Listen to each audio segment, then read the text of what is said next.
Hoy nos encontramos aquí en la parotera que está en la entrada a Comala, viniendo por la carretera de Colima a Comala, y voy a hacer una pequeña reflexión sobre la obra de Juan Rulfo.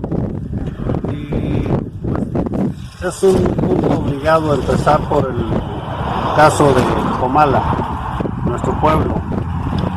Y aquí tenemos que ubicar dos Comalas, uno antes del padre Francisco de Sales Vizcaíno, quien estuvo por varias décadas como párroco aquí en Comala y murió en el año de 1955 y fue sepultado en el atrio de la iglesia principal aquí del pueblo.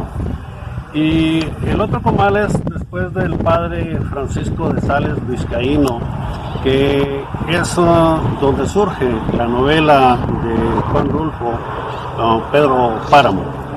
Y es una novela universalmente conocida, que tiene dentro del contexto internacional una ubicación especial por la trascendencia que tuvo esta novela.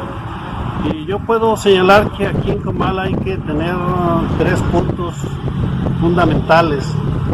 Primero, el pueblo, el lugar. Después, el caso del padre Francisco de Sales Vizcaíno. Luego, la figura del autor de la obra, Juan Rulfo. Y posteriormente, lo que es la novela de Juan Rulfo, Pedro Páramo. Y esto tiene que ubicarse en un orden para poderla conseguir en todos sus alcances. Y aquí en el caso de Comala hay un orden, ya lo he mencionado. Por un lado, la figura del padre Francisco de Sales Vizcaíno, luego la figura de Juan Rulfo, después el caso de Comala como pueblo, como nuestro pueblo, y después la novela Pedro Páramo.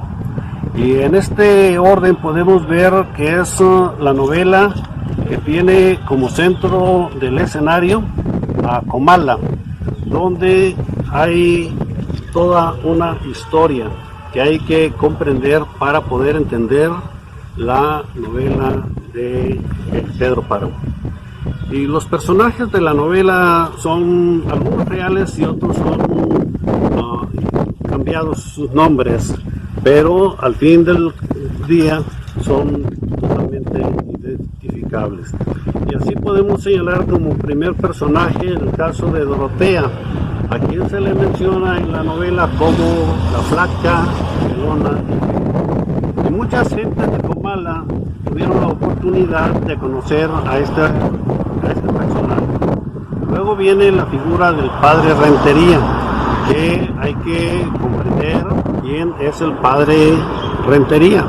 Luego vienen otros personajes cuyos nombres son diferentes a los reales, pero finalmente se trata de personas que tienen su origen y su presencia aquí en el lugar.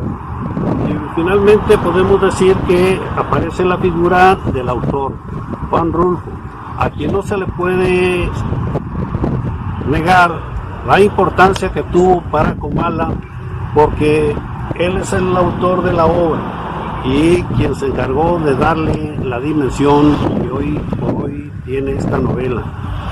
Y Comala, en el caso de la aparición de la novela, tenemos que verlo como aquel pueblo imaginario en la mente de Juan Rulfo, un pueblo de fantasmas donde los muertos gritan sus pecados y el autor capitaliza esta situación. Y es interesante ver la obra de Juan Rulfo desde la propia historia de Comala para poderla comprender en todos sus alcances. Y yo puedo decir que el caso fundamental de la obra de Rulfo radica en la figura del padre Francisco de Sales Vizcaíno, con quienes los comaltecos tenemos una deuda moral e histórica. Esta es la obra que nos dejó el padre Francisco de Sales Vizcaíno. Y es interesante aquí hablar de las confesiones, porque por ley los sacerdotes, los médicos y nosotros los abogados tenemos el derecho de guardar secreto por las revelaciones que se nos filtran o se nos hacen en el ejercicio de nuestras profesiones o bien del oficio. Y por eso la obra de Juan Rulfo no se puede entender si no se viene a Comala, si no se conoce la historia de Comala y si no se entiende la vida y obra del padre Francisco de Sales Vizcaíno.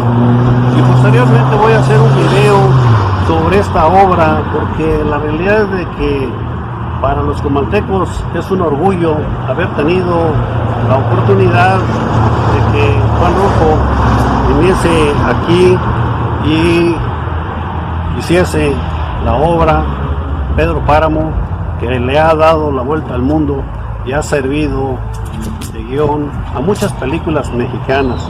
Y es lo que yo quiero aquí en el caso de Comala, resaltar las obras que se han hecho, porque en Comala la gran parte de las cosas que se hacen son positivas y las nuevas generaciones deben de entender esto, que todos tenemos un papel en la historia para cumplir y no debemos de desaprovechar la oportunidad que tenemos para dejar una huella en bien de la sociedad comalteca y de la sociedad colimense, o más allá de cualquier otra entidad federativa o país, porque la verdad es que hay obras que no tienen límites, no tienen fronteras y son para bien de la humanidad.